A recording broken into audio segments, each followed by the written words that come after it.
Okay, everybody. So this is part two, and the reason we're doing part two is because my internet went down. And just so that you know, I was talking to my internet provider this week, and they thought they had the problem fixed. But they said if it happened to us again, which it just did, that they would probably need to replace my modem to stop this happening to us. I don't know about you, but that's three broadcasts in a row that this has happened. And so, there's something that's wrong. And I'm going to let them, uh, come check the system or at least replace the modem. All right.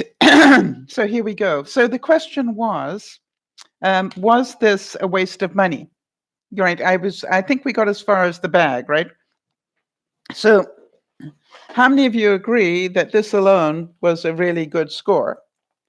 And, if it only lasts a season, is it still a really good score? By the way, it's got more handles on it than I've had hot breakfast. It's got this way of handling it.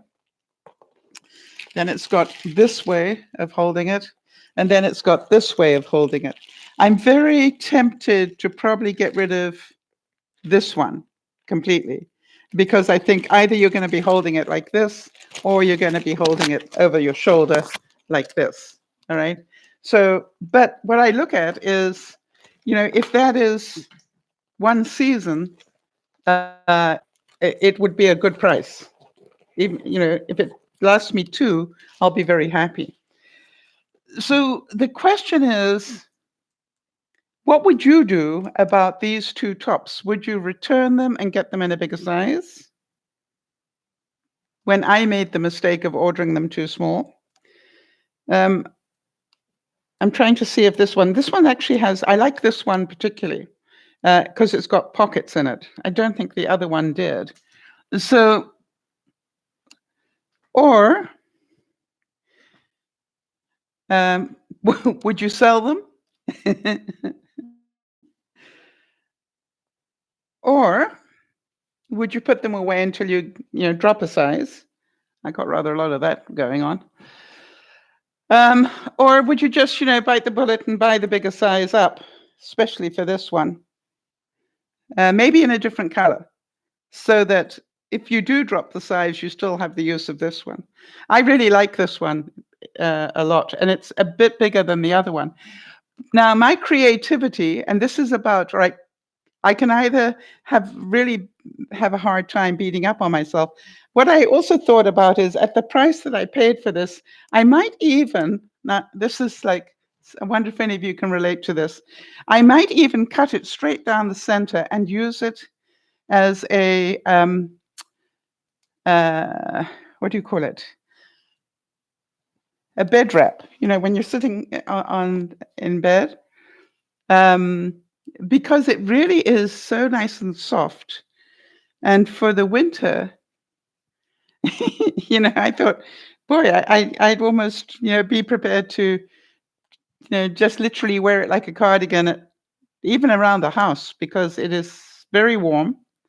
And with that material, if you cut it straight, the edges are going to curl in and you wouldn't even know. This one, I think I'm not going to do it too. This one still is a little bit bigger. I wonder if we can see how much bigger this one is to the other one. I'm not quite sure how to do that. But the point that I'm trying to make is, do you understand it all has to do with my thinking? I can either beat up on myself and say, I'm stupid. All right, so that's the width of this one. Let's see what the width of the other one is under the arm. That'll give me an idea. I think this one is slightly bigger, is my sense. Oh, yeah. Okay, now you can see the difference. This one, this darker one has about an inch either side difference. So, yep, no wonder the other one feels snug, really snug. There's snug and then there's really snug. So do you understand? This is about GIGO. Did I make a mistake? Did I know I was making a mistake? No, I didn't knowingly make a mistake. And so that's part of the things that I think we all, when we're busy climbing the mountain of life, you're going to make mistakes. We all do. All right. It doesn't mean it's a totally bad one. All right. So Jody's saying, I bought a top from eBay and it's a bit too snug. I'm putting it away until next year. I love it. It was $10 and it has a $59 tag on it. Exactly. So if in a year it's still snug, maybe you sell it. All right. But you're going to give yourself a year to see if you can fit into it. By the way, if you've got a closet of those things, stop kidding yourself. Because there's that other part of us that knows that, next year there are going to be good deals going on as well. So I hope. All right. So Kerry's saying, I need to remake my bed, but I feel the need to rest. So I am at a standstill. That's your choice. All right. So which one is going to give you energy? Which one is going to make you feel good about yourself? Kerry? See, that's what I asked myself. I assure you that I didn't want to clean up my kitchen yesterday after I'd painted. It was such a mess. There was paint on the floor. There was paint everywhere. So I didn't want to. But it's not about what we want to do. The funny thing is, what I said was, I'm going to literally every hour do another 10 minutes until the kitchen's clean and tidy again. And that's what I did. And so it's up to us what we want to do with what little energy we have. I was sick. I'm still sick. Some of you can probably hear it in my voice. But it's about, what do I want to do when I'm tired? What do I want to do when I'm sick? Do I want to just not do anything? And the answer is, I don't. That's my choice. I want to do whatever I can. So, Kerry, in all reality, how long would it take you to make your bed? Is it a 10-minute task? And so the question is, do you want to spend 10 minutes before you go to rest? Right? And that's the way I look at it now. Yes, 10 minutes per hour does make a difference, doesn't it, Jody? Jody's saying, I love the 10 minutes per hour rule. I did that yesterday, tidying up the kitchen, Jody. I literally said, all right, I need to tidy up the kitchen before I go to sleep. Otherwise, there'll be too much for me to do today, Friday, as well as do 2 broadcasts, because I need to be ready to show the house again on Saturday morning. So, the idea was, what can I do, not what can't I do? All right, so Kerry is saying, I'm going to rest, then remake my bed. I've been going nonstop for too long and I need to recharge, right? So that's her plan. The question is, Kerry, can you let us know that you've done it? You know what I mean? Maybe on the other messenger site that we all belong to, just so we know that you meant that, right? That you hold yourself accountable for doing that. And the other thing is, no, you don't have to promise. No. I really don't want you to promise. The reason is, there's nothing worse than breaking a promise and you have no idea what could come into your life this afternoon or later today. All right. And therefore, you could unintentionally break a promise. I made it a commitment of mine about 20 years ago, Kerry, not to give anybody a promise anymore.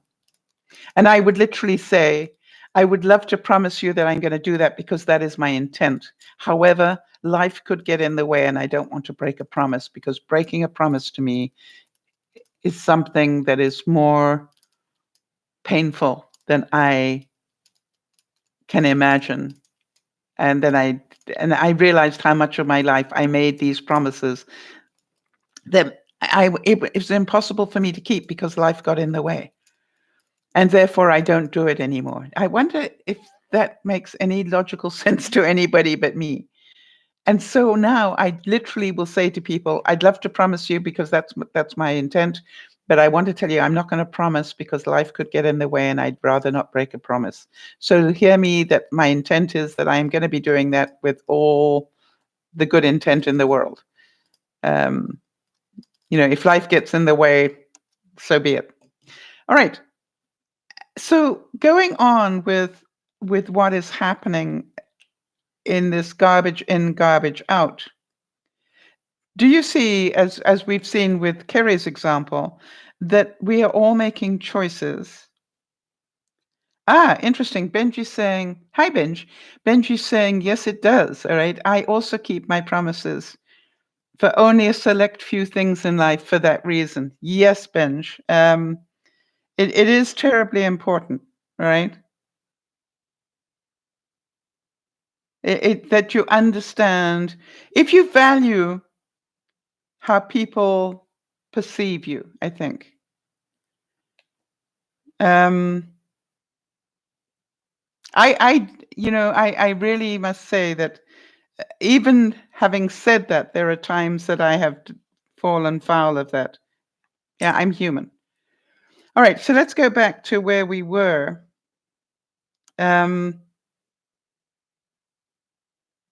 You are the only thing. You are a divine being, an all-powerful creator.